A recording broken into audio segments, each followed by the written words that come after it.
A good day to all of you. I am glad you are all here. I thank Mr. Tun Mahathir, who is, by the way, an honorary member of the Brussels Tribunal.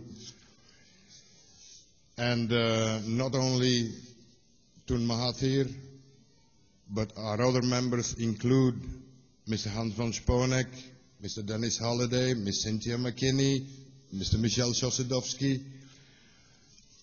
Our work has been established when we saw the invasion of Iraq that had been planned long beforehand. And some intellectuals, professors, they took up their responsibility and they said, this cannot happen. We have to do something about that. So what we did was being part of a European initiative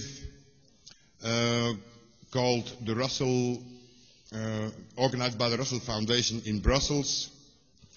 And there it was decided by many countries, by the way, that they would establish a people's court because nobody was able to stop this war machine. There were sessions held in over 20 countries. I think there were some 25 with a culminating session in Istanbul. It was a global effort to criminalize this particular war on Iraq, because it was so obvious and so blunt that nobody could accept this. No decent citizen could accept this.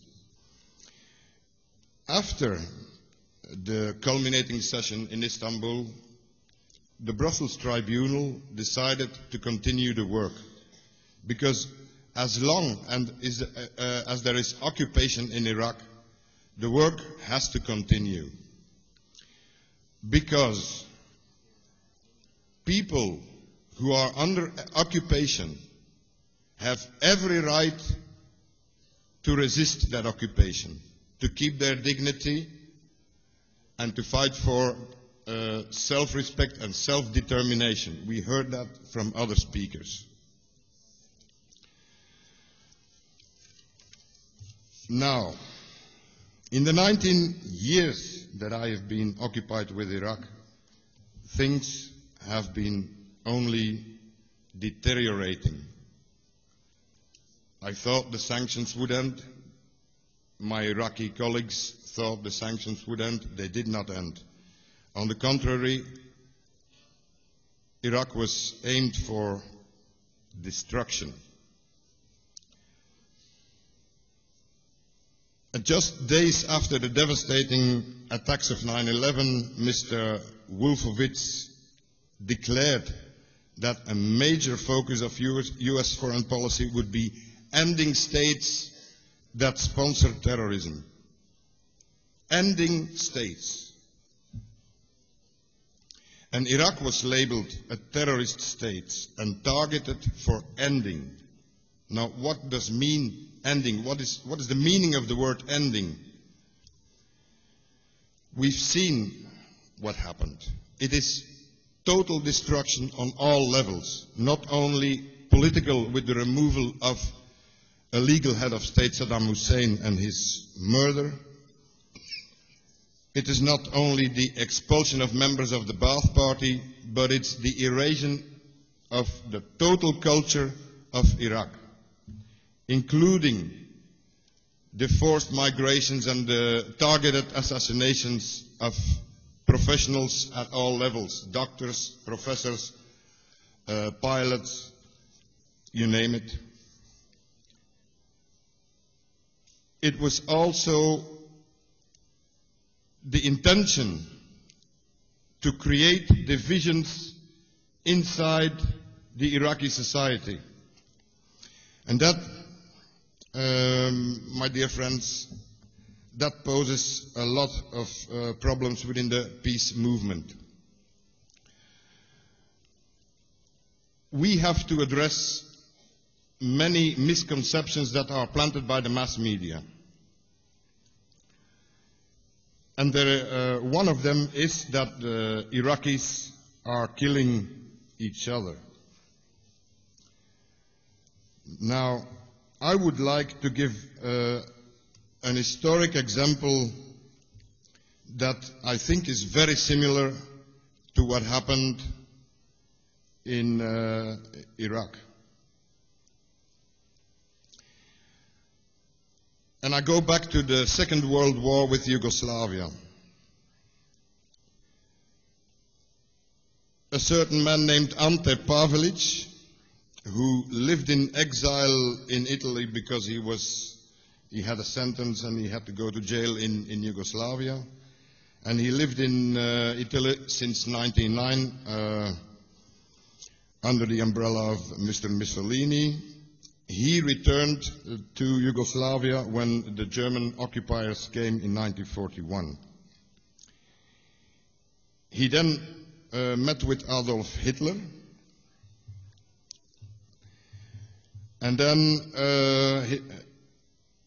he became minister of the state of Croatia, self-proclaimed state of Croatia. And then he started to proclaim a violent racial policy. They started to build concentration camps in the summer of 1941, and their brutal activities led to the Germans and Italians to express disquiet over the behavior of these, what I should call now, death squads. Serbian, Jewish, and gypsy men, women, and even children were literally hacked to death. Whole villages were razed to the ground and the people driven into barns to which the Ustashi set fire. General von Gleise-Horstenau, general of the Wehrmacht, he reported to the German headquarters. He said, according to reliable reports from countless German military and civil observers during the last few weeks, the Ustashi have gone raging mad. And on 10th of July, the same general reported to the High Command, our troops have to be mute witnesses of such events. It does not reflect well on their otherwise high reputation. I am frequently told that German occupation troops would finally have to intervene against Ustashi crimes. And this may happen eventually. Right now, with the available forces, I could not ask for such action. Ad hoc intervention in individual cases could make the German army look responsible for countless crimes which it could not prevent in the past. And in February 1942, Gestapo Reichsführer, a general reported to Reichsführer SS Heinrich Himmler, and the report stated that increased activity of the bands of rebels is chiefly due to atrocities carried out by Ustashi units in Croatia against the Orthodox population. The Ustashi committed their deeds in a bestial manner, not only against males of conscript age, but especially against helpless old people, women and children. The number of the Orthodox that the Croats have massacred and sadistically tortured to death is about 300,000. That's February 17, 1942. Now, do these quotes ring a bell to you? To me, they do. If you change the name Ante Pavelic, who returned to Yugoslavia on the back of German and Italian tanks, replace his name by Chalabi, Alawi, Al-Maliki, and others,